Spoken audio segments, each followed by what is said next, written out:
go. What's up, YouTube? It's Unrested, on the go. I hope you enjoyed that little bike ride I just took. I'm just here to go ahead and vlog about a couple announcements I got coming up. There's some projects that I'm working on with some friends here in Japan and outside of Japan, and they're all things connected to Japan that I think you might be interested in if you ever plan on visiting here or filming here or just living here or something more that I haven't covered yet, perhaps in an older video.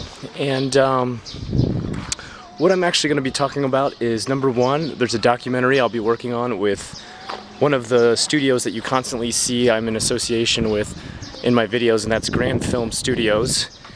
And that's a film that's called Sight Unseen, Keshi Kaisei in Japanese, which is going to be a film, or I should say a documentary, which I guess is a film, about the Hikkikomori of Japan. And for those of you who don't know, a Hikkikomori is pretty much a Japanese word for shut-in, or to pull or withdraw in. Hiki in Japanese pretty much means pull. Anybody who's been here and seen the Hiki sign on doors knows that means pull the door open. And then there's also push. And that's what that actually means. Hiki is pull, and then komori inside, to stay inside. Best loose translation I can give you. And it's the people of Japan who have kind of shut themselves in from the rest of Japan due to the fact that they find the world too much, to have too much stress, to have too much pressure outside of their house, and they just can't take it anymore. As you know, finding a job and staying in that job long term in Japan can be very stressful, not just due to the competition that there is out there nowadays, which, relatively speaking, unemployment is not so bad in Japan. I think it's only at 4%, so that's nothing to cry about. But it's the fact that people here work usually around 12 hours when they do work a job. And they work 6 days a week usually, sometimes all week long, and they more or less dedicate their entire life to a company. And in Japan, there's really a feeling of company comes first, you come second, and your family comes third. And that can kind of really stress people out, put a lot of pressure on them. Imagine trying to do upkeep on a family while also doing upkeep on a job, while also, you know, trying to fit 12 hours of a work day in every day. It would be incredibly stressful. On top of that, there's other social pressures, such as the tatame and the hone, which is the inside and the outside face.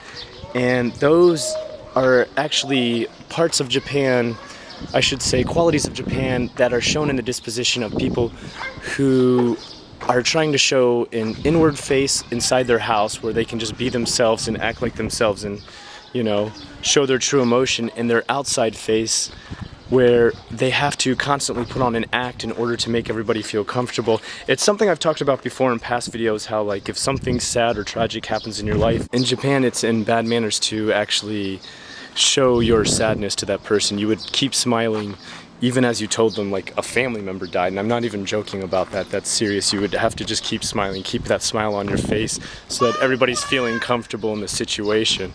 And that's just one of many social pressures like that. If someone close to you in your own family or even a close friend at work dies and you have work the next day, you can't be sad at work. You need to come to work Genki. And that's more social pressure. And, you know, these are things about Japan that are kind of built into the tradition, the nature, and the disposition of the people. And it's not things that we can just naturally eradicate or just pull out of or dissect out of Japan. It's not things that you just separate from the country, and not necessarily needs to be done either, but there needs to be outlets, we feel, that give people time to vent, to cool off, to give these pressures to someone else who can listen, and at the very least give a shoulder to cry on. The director of this video, who works with me in Psycho Dump, you may know, Grand, is actually a former Hikkikomori himself, and that's why he's so passionate about this project. And he's the one leading it, producing it, he's the film studio behind it, the director, but I will be the actual commentator, the host of the entire documentary. I'll be the one interviewing people, talking to people, translating, speaking the Japanese that will allow you to have the conversations and see the conversations between me, the gaijin host, and the Japanese speakers. There'll be gaijin on there too as well who will tell their own Hikkikomori story.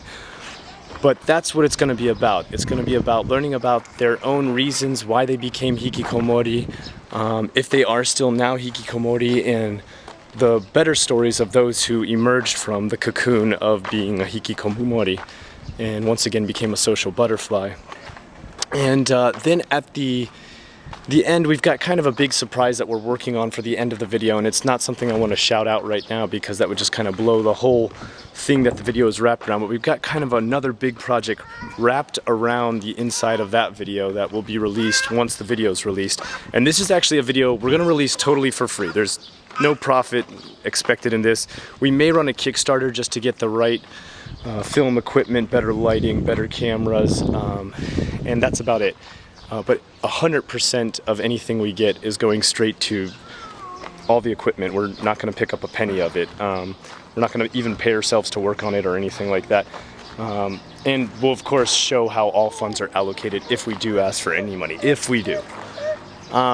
The other big project I want to shout out is, in the past I had spoken about being a tour guide here in Japan and taking people around Japan who would come, and that was something people had started to ask me about. They're like, whatever happened to that project? I thought you were going to do tours around Japan. Well, I'm happy to say that that is finally coming to fruition. I have a backer on setting up the entire program. He informed me a little bit better as to how the whole process works. I had the idea of bringing people around Japan, showing them on tours, leading the tours, and doing any translation work that they would need to get into certain places and learn about certain things, because it can be hard at times if it's your very first visit here. And what this tour is going to be for is more the people who are here to see not just the traditional and kind of more archival Japan, the more past type stuff, which is fine. We're going to have some of that on the trip, but it's also going to show more of some of the wild sides of Japan too. You can hit up a lot of beautiful historic sites in the morning and the afternoon, such as places in Kyoto, temples, shrines, all different types of things like that. But at the night, we're going to have more than one person on staff who's going to switch it up and take you out at night to hit up some of the craziest bars, the craziest restaurants, the most insane places and clubs to go to. And that's where our tour is a little bit different. And also, both of the people who lead the tour are tattooed, heavily inked. Probably the backer who's doing this is more heavily inked than me. And so those of you who are going to be coming to look to get a tattoo, there'll be part of the tour will be tattoos of Japan as well, and that'll be kind of an offshoot of the project. You can go around and check out a few tattoo shops and see if you can get hooked up with a tattoo while you're here. But more details for that to come soon. We're going to be launching the project sometime in the summer, and what I've come to realize, I didn't actually totally understand this in the past, is that when you have these tours, you only have them anywhere from 2 to 3 times a year, sometimes 4 max, if you can pull it off for each season. So that's what's going to be our first project to do, is pull off 1 tour a season, and that's it. So be looking for that. We're not going to have one in the summertime. That's actually when the company's actually going to launch. So our first one is most likely going to be in the fall, and at the earliest, there might be one Golden Week this summer. So we're going to see how fast everything comes together. If it comes together that fast, you'll be seeing another post here on JVLOG by me, Unrested. Anyway, until next time, that was a couple announcements I just wanted to shout your way. I want to thank everybody for all your feedback on my lockup video and on my newest Osoroshi episode 2, which is out now. If you haven't seen that, go ahead and check it out now.